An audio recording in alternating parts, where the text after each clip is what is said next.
साथियों नमस्कार, मैं पुनः हाजिर हूँ एक नया विषय के साथ, एक नया टॉपिक के साथ। दोस्तों आज हम लोग बात करना चाह रहे हैं जो झारखंड में जितने भी मनरेगा का वैकेंसी आ रहे हैं या आने की संभावना है, उसमें एक पोस्ट है जो आपका कहता है कनीय अभियंता, आपका जूनियर इंजीनियर का पोस्ट। दोस्तों झारखंड के साथ साथ पूरे भारतवर्ष में जहां भी मनरेगा का आपका वैकेंसी निकलेगा, ये बहुत काम का चीज है। ये आप लोग लास्ट तक आप लोग बने रहेंगे, हम लोग बात करेंगे। हम लोग इसका जो जेई का जो सिलेक्शन प्रोसेस है वो कैसे होगा स्टेप बाय स्टेप देखेंगे। तो दोस्तों मैं हूं आसिफ पाल और आप देख रहे हैं आपका अपना यूट्यूब चैनल पाल इंफॉर्मेशन सेंटर। तो दोस्तों चलिए हम लोग देखते हैं कैसे इसका सिलेक्शन होता है और इसका सिलेक्शन प्रोसेस कैसा है। तो दोस्तों सबसे पहले हम लोग लेते हैं इसका अनिवार्य योग्यता क्या क्या होना चाहिए। अनिवार्य योग्यता इसका जो है अनिवार्य योग्यता इसका क्या क्या होना चाहिए। दोस्तों हम लोग बात कर रहे हैं जो जेई के लिए अप्लाई करेंगे उसके पास क्या डिग्री होना चाहिए, प्रथम कौन अप्लाई कर सकता है और वो अप्लाई करने के लिए क्या उसके हाथ में होना चाहिए। तो सबसे पहले दोस्तों होना चाहिए आपका सिविल में डिप्लोमा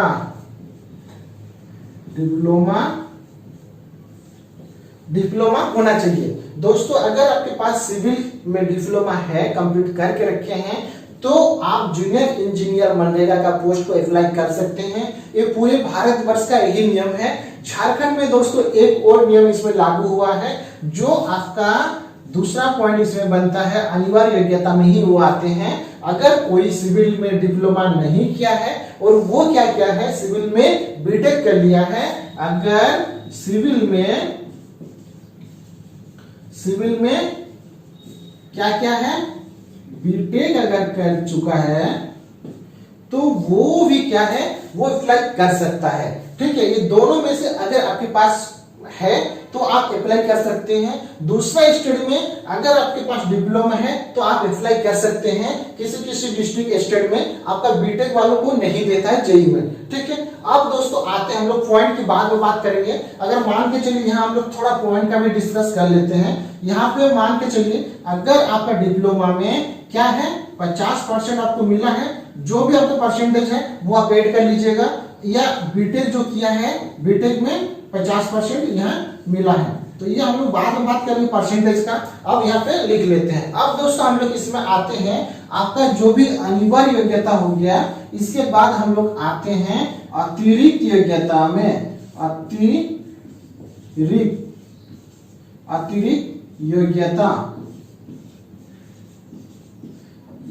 योग्यता में आते हैं। अतिरिक्त योग्यता का हम लोग अगर बात करें दोस्तों, यहाँ पे जो अतिरिक्त योग्यता का बात करें तो हम लोग का 3 पॉइंट आ जाएगी। यहाँ पे सबसे पहले आएगा डिप्लोमा के बाद सिविल में अगर आप डिप्लोमा किए हैं और उसके बाद सिविल में ही अगर बीटेक किया है, ठीक है, सिविल में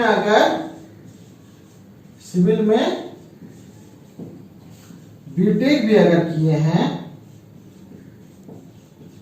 बीटेक भी अगर सिविल में है, सिविल में ही अगर बीटेक है तो आपका वैलिड है। अगर सिविल में अगर बीटेक आपका नहीं है तो आपका वैलिड नहीं है। अगर सिविल में आप बीटेक किए हैं और मान के चलिए इसमें आपका 50% आपको मिला है, ठीक है, परसेंटेज आपका कुछ भी हो सकता है, हम लोग अपने हिसाब के लिए अभी जोड़ने के लिए कर रहे हैं, तो आप अपने हिसाब से जो भी परसेंटेज बनता है आप अपना परसेंटेज कर लीजिए। अब इसमें अतिरिक्त योग्यता में और 2 पॉइंट आता है, सॉरी दोस्तों, और एक पॉइंट आएगा इसमें अतिरिक्त योग्यता में। तो इसमें क्या है, अगर सिविल के बाद, ठीक है, इसमें क्या है बीसीए, अगर बीसीए किया है डिप्लोमा के बाद तो वो भी आपका ऐड हो जाएगा। लेकिन इस स्थिति में मान के चलिए इसमें आपका 55% अगर मिला है तो 55% में से आपका 5% ये इस यहाँ से 5% माइनस होके आपका 50 नंबर यहाँ पे मेरिट में ऐड होगा। हम लोग इसको ठीक से बढ़िया से समझेंगे। अगर ये चीज अगर बीसीए किया है, अगर बीएससी कंप्यूटर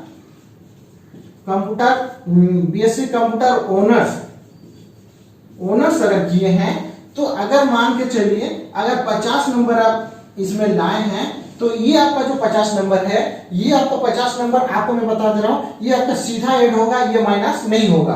तो आपका यहाँ पे दो चीजें, अगर बीएससी कंप्यूटर ऑनर्स अगर आप किए हैं तो जो नंबर आपको मिलेगा, मान के चलिए जितना भी नंबर है वो आपका कभी भी आपका मतलब माइनस नहीं होगा, वो आपका सीधा का सीधा जुड़ जाएगा। अब दोस्तों हम लोग का तीसरा पॉइंट पे आते हैं, अतिरिक्त योग्यता 1, अतिरिक्त योग्यता 2 हो गया। अब हम लोग तीसरा पॉइंट में आते हैं। इसी का तीसरा पॉइंट का ये है दोस्तों, इसमें MCA, उसके बाद PGDCA, इसके बाद और एक है दोस्तों आपका एमटेक। एमटेक कहीं कहीं ऐड होता है, कहीं किसी किसी डिस्ट्रिक्ट या स्टेट में ऐड नहीं होता है, लेकिन अभी हम लोग एमसीए और पीजीडीसीए का बात करेंगे। अगर एमसीए ठीक है, अगर आपके पास एमटेक ठीक है, एमटेक है तो आपका ये भी ऐड होने की ये रहता है, किसी किसी डिस्ट्रिक्ट में होता है, लेकिन आपका एमसीए और पीजीडीसीए ये आपका ऐड होगा ही है। आपको मान के चलिए इसमें आपको 50 नंबर मिला है, जो भी नंबर आपको मिला वो ऐड कर लीजिएगा, लेकिन सुविधा के लिए हम लोग इसको सही से ऐड कर ले रहे हैं। इसमें अगर मान के चलिए पीजीडीसीए में आपको 55% मिला है, तब पर भी क्या होगा आपका यहाँ पे 5 माइनस हो जाएगा, जितना नंबर आपको मिला है उससे 5 माइनस हो जाएगा। तो मान के चलिए अगर आपको पीजीडीसीए में या पीजीडीसीए में अगर 55 मिला तो 50 हो गया, ठीक है। अगर एमसीए में 50 मिला तो ये 50 आपका पूरा पूरा ऐड हो गया। अब हम लोग मान के चलिए अगर जो नंबर बन रहा है वो 50 बन रहा है, ठीक है। तो हम लोग आते हैं आपका यहां से, इसको जोड़ लीजिए। ये जो आपका है 1 2 3 4 5, 1 2 3 4 5 6 यहाँ पे दिख रहा है, लेकिन हम लोग का ये जो है ये एक ही है, यहाँ से यहाँ हम लोग का एक ही है, और यहाँ से यहाँ आपका एक है। तो अगर आपके पास बीटेक या एमटेक, सॉरी आपका सिविल में डिप्लोमा और बीटेक, मान के चलिए आपका क्या होगा। अब हम लोग का मेरिट कैसे बनेगा, मेरिट पे हम लोग बात करते हैं।